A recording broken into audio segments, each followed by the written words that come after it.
സ്ത്രീകളിലും വളരെ ടോക്സിക് ആയിട്ടുള്ള ആൾക്കാരുണ്ട്. നമ്മൾ പലപ്പോഴും പുരുഷന്മാരുടെ ടോക്സിസിറ്റിനെ കുറിച്ചിട്ടാണ് വീഡിയോയിലൊക്കെ വളരെ സംസാരിക്കുന്നത്. പക്ഷെ സ്ത്രീകളുടെ ഒരു ടോക്സിസിറ്റി കാരണം പുരുഷന്മാർക്ക് ഒരുപാട് ബുദ്ധിമുട്ടുകൾ ഉണ്ടാക്കുന്നുണ്ട്. അതായത് വളരെ ഫൈനാൻഷ്യൽ കൺട്രോൾ ഉള്ള സ്ത്രീകളുണ്ട്. അതായത് ഹസ്ബൻഡിന്റെ സാലറി മൊത്തം ഇവരുടെ കൺട്രോളിലായിരിക്കും ഉണ്ടാവുക. അല്ലെങ്കിൽ ഹസ്ബൻഡ് ചെയ്യേണ്ട കാര്യങ്ങൾ മൊത്തം, അതായത് ഇൻലോസിനോട് എന്ത് പറയണം, അല്ലെങ്കിൽ അവരുടെ ഫ്രണ്ട്സിന്റെ കൂടെ എപ്പോ പോകണം, എപ്പോ വരണം, ഇതൊക്കെ ഒരു ഭയങ്കര കൺട്രോളിൽ നിൽക്കുന്ന, അല്ലെങ്കിൽ അവരുടെ ഹസ്ബൻഡ്സിന് ഒരു ഫ്രീഡം കൊടുക്കാത്ത വൈഫുമാർ ഒരുപാട് നമ്മളെ ചുറ്റുമുണ്ട്.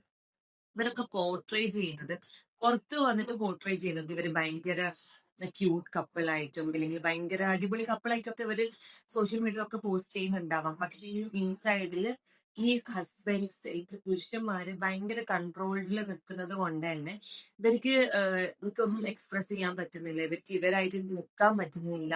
അങ്ങനെയുള്ള അവസ്ഥകളൊക്കെ ഒരുപാട് കപ്പിൾ കേസിൽ കാണാറുണ്ട്. അപ്പം പുരുഷന്മാരും ശ്രദ്ധിക്കുക, നിങ്ങളും ഒരു ടോക്സിക് റിലേഷൻഷിപ്പിലാണെന്നുണ്ടെങ്കിൽ ഒരു ഹെൽപ്പ് സീക്ക് ചെയ്യുക, അല്ലെങ്കിൽ അതിൽ നിന്ന് പുറത്ത് വരാൻ നിങ്ങൾക്ക് പറ്റുവാണെന്നുണ്ടെങ്കിൽ തീർച്ചയായിട്ടും പുരുഷന്മാരും അതിനു വേണ്ടിയിട്ട് പ്രയത്നിക്കണം.